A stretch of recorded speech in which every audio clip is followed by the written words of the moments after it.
I think I could speak for every single presenter that ever sat in front of a Vayimaen camera that there are two things that run through our mind. Hashem, please give us eloquence of speech. Ma'ana lashon. And also Hashem, help this message arrive where it needs to arrive. I'm about to share with you a story that is absolutely mind-blowing. But to share the story, almost in first person, is my dear chaver, somebody who's beloved to Klal Yisrael, Rabbi Chaimowitz. Shalom Aleichem Rabbi. I was zoiche to make a full day behind the scenes with Vayimaen as part of a series called What a Day, which I go with business owners or organizations and I show a full day behind the scenes of their work. And now we're going to the studio in Brooklyn to meet Psachia and the two Rabbanim that are going to be interviewed. So my very good friend found out about Vayimaen from this video, and he found time to watch the Vayimaen clips on Hoshana Rabbah night, right after he finished his Seder in Shul.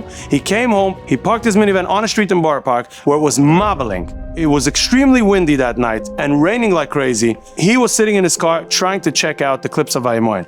As he starts flipping one by one, he goes another clip and another clip. He's getting more and more inspired. And then at some point, he gets to the video that I was zeicha to make. The story of the guy who didn't go on the Nesher taxi, who was spared from this terrible accident, and it hits him in a very deep way. And he says to himself, I need to do something right here and right now to upgrade my Kedusha. But, Baruch Hashem, he's a Erlich Ingeman, and his phone was already filtered. And he's thinking to himself, what can I do right now? He looks at his phone and he sees the Spotify app, which he uses a few hours a day for podcasts and mainly for Shiurim and Torah. But sometimes there are advertisements there that are not appropriate. He's thinking to himself, you know what, this is a good opportunity. Although it's very hard for me, I'm gonna erase this app. And as he's erasing the app, boom!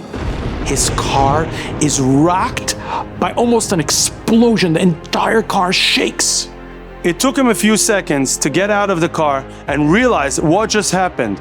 A piece of this massive branch pierced directly through the windshield, into the dashboard, inches from where he was sitting.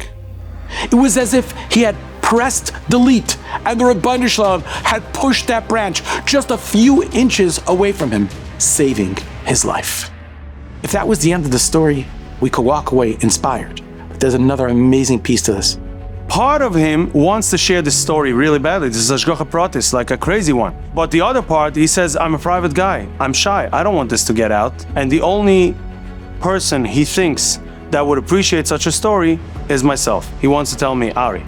The whole Yom Tov, he's going back and forth in his mind. Should he tell? Should he not tell? He comes on Motzi Yom Tov and he says like this, Hashem, if you want me to tell the story to Ari, bring Ari to me. And that will be my simon. He goes onto his computer to watch Reb Eli Stefanski. He does that every single day. In the middle of the shir, the craziest thing happens. Today, I reached out to our very good friend, Rabbi Ari Chaimowitz. I'm looking at you, Ari.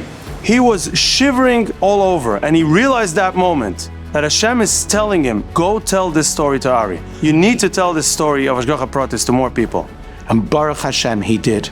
Because now we could see what happens when a person watches a Vayimaen video but doesn't just let it slide.